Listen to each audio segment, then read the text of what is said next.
Hello বন্ধুরা, সবাই কেমন আছো? আশা করি সবাই খুব ভালো আছে। আর দেখো, আমি আজকে তো সবার আগে তোমাদের কাছে একটা ছোট্ট ভিডিও নিয়ে চলে এসেছি।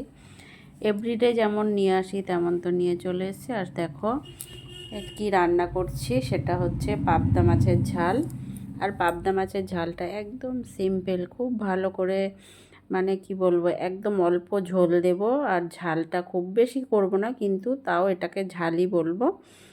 আর মাছটা দেখো, সবার প্রথমে ভেজে নিয়েছি। মাছটা খুব বেশি কড়াও করব না, আর একদম কমও ভাজবো না, মোটামুটি মিডিয়ামভাবে মাছটা ভেজে নিয়েছি। ভেজে আর সেই কড়াতে যে তেলটা ছিল, সেই তেলের মধ্যে দেখো একটু কালো জিরে আর দুটো কাঁচা লঙ্কা ফাটিয়ে দিয়ে দিলাম। তো এটা দেয়া হয়ে গেল। দিয়ে দেওয়ার পর এটা যখন হালকা ভাজা ভাজা হয়ে গেল, তো আমি দেখো আগে থেকে জিরে পেস্ট করে রেখেছিলাম।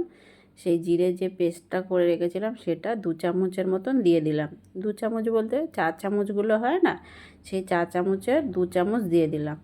তো দিয়ে দেওয়ার পরে তো মশলা তো ওরকমভাবে করার মধ্যে তো দিয়ে ভাজা যায় না, তো তার সাথে একটু জল দিয়ে দিলাম, সামান্য জল।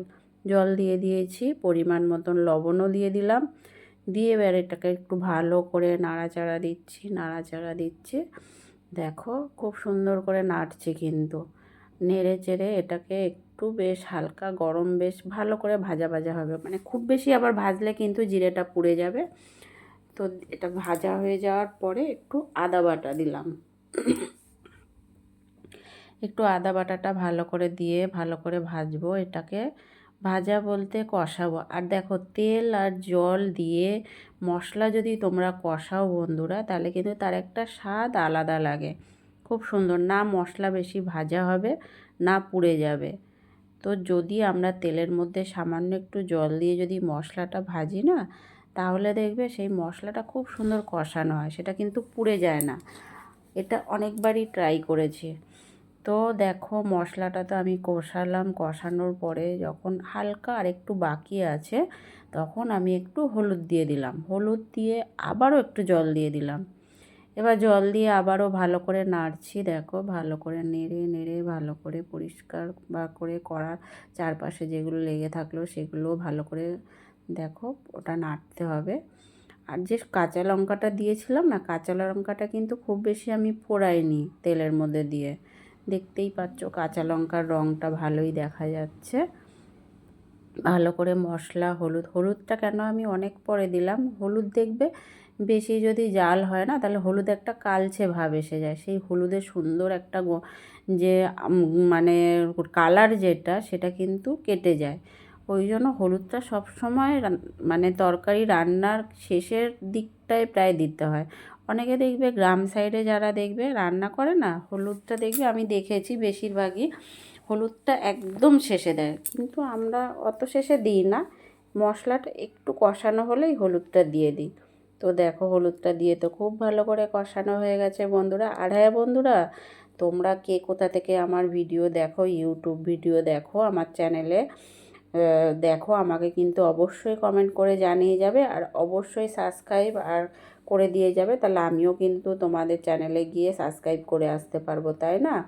আর তোমরা কে কোথা থেকে দেখছো সেটাও কিন্তু বলো, তাহলে আমারও খুব ভালো লাগবে যে আমার বন্ধুরা কোথা থেকে আমাকে দেখছে, সেটাও আমি জানতে পারবো। আর আমিও তোমাদেরকে সেটা বলে আসতে পারবো যে আমিও কোথা থেকে দেখছি তোমাদেরকে, তাই না? তো দেখো মশলাটা তো খুব ভালো করে কষানো হয়ে গেছে। কষানো হয়ে যাওয়ার পর এবারে আমি, যেহেতু খুব বেশি ঝোলটা করব না, তার জন্য আমি পরিমাণ মতন জল দিলাম।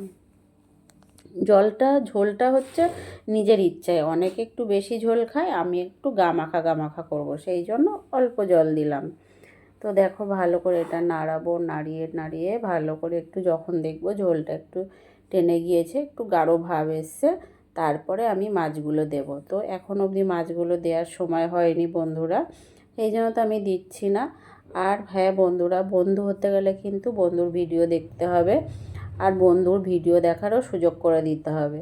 তো আমার ভিডিওটা অনেকে ইউটিউবে পুরো লং ভিডিও দেখে না, অল্প দেখে বেরিয়ে যায়। তো আমি চাইবো আমার বন্ধুরা যারা আমার এতে আসবে, চ্যানেলে আসবে, যারা আমার ভিডিও দেখবে, পুরো ভিডিওটা দেখো। ইভেন কমেন্ট করে আমাকে জানিয়ে দাও যে দিদিভাই তোমার ভিডিওটা কিন্তু আমি পুরোটাই দেখলাম, তাহলে আমিও তোমার ভিডিওটা পুরোটা গিয়ে দেখে আসতে পারি, তাই না? আমাকেও দেখার সুযোগ করে দিতে হবে। আর সবাই সবাইকে সাপোর্ট করো, সবাই সবার পাশে থাকো, তাহলে দেখবে আমরা অনেক দূর অবধি এগিয়ে যেতে পারবো। তো দেখো ভালো করে তো এটা কষানো হয়ে যাচ্ছে, খুব সুন্দর একটা কালার চলে এসছে, দেখতেই পাচ্ছ। খুব ভালো একটা কালার চলে এসছে তরকারিটার। এবারে দেখো আমি যেটা করব, একটু সময় নিচ্ছি, কেন কি, আর আমি কিন্তু দেখো আমি এটা কিন্তু না আমি কেটে কেটে ভিডিওটা করেছি না, আমি এটা যে ইনশর্টে নিয়ে গিয়ে যে বা আমি কোনো এতে নিয়ে গিয়ে যে আমি ভিডিওটা পুরো ছোট ছোট করে যে হয় না মানুষের ডাউনলোড করে, সেটা আমি কিন্তু করিনি, ঠিক আছে? আমি একবারেই ভিডিওটা করেছি কিন্তু।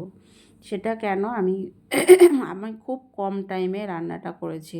মাছের ঝোলটা যে ঝালটা যে আমি রান্না করছি, পাবদা মাছের ঝালটা, সেটা কিন্তু আমি একেবারেই প্রথমে মাছটা ভেজে নিয়ে তারপর রান্নাটা স্টার্ট করেছি। আমি টোটাল রান্নাটা করব হচ্ছে তোমার 8 মিনিট 5 সেকেন্ডে।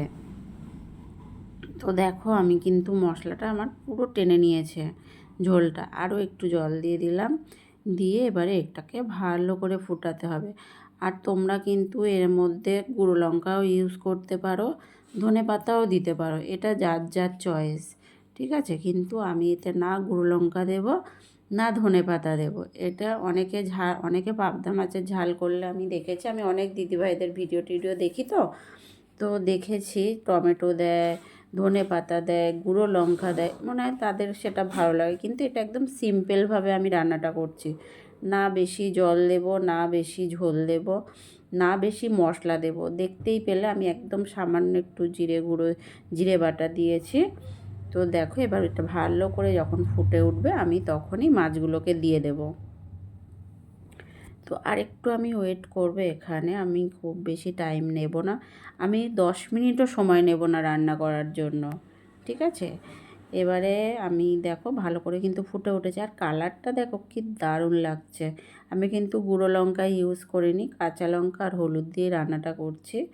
তো দেখো খুব সুন্দর করে কিন্তু হয়ে যাচ্ছে। তো এইভাবে কিন্তু তোমরা বাড়িতে বানিয়ে খেয়ে দেখতে পারো। আমি মাছগুলো কিন্তু দিয়ে দিলাম এবারে, দিয়ে আমার ঝোলটা ফুটে উঠেছে, মাছগুলো দিলাম, আমি আর এর মধ্যে কিছুই দেব না। এবারে আমি আরেকটু ফুটিয়ে নিয়ে আমি কিন্তু মাছটা নামিয়ে নেব। তো বন্ধুরা তোমরা কি কোথা থেকে দেখছো অবশ্যই কিন্তু কমেন্ট করে জানিও কেমন। আর এইভাবে রান্না করে খেও, যারা এইভাবে রান্না করে আমার ভিডিওটা দেখে রান্না করে খাবে তারা কিন্তু অবশ্যই আমাকে কমেন্ট করে জানিও। আর তোমরাও কারা অন্য রকমভাবে যদি এই রকম ছাড়া যদি অন্য রকমভাবে যদি মাছ রান্না করো সেটাও জানিও কিন্তু। সবাই ভালো থেকো, সুস্থ থেকো, টাটা, পরে দেখা হবে।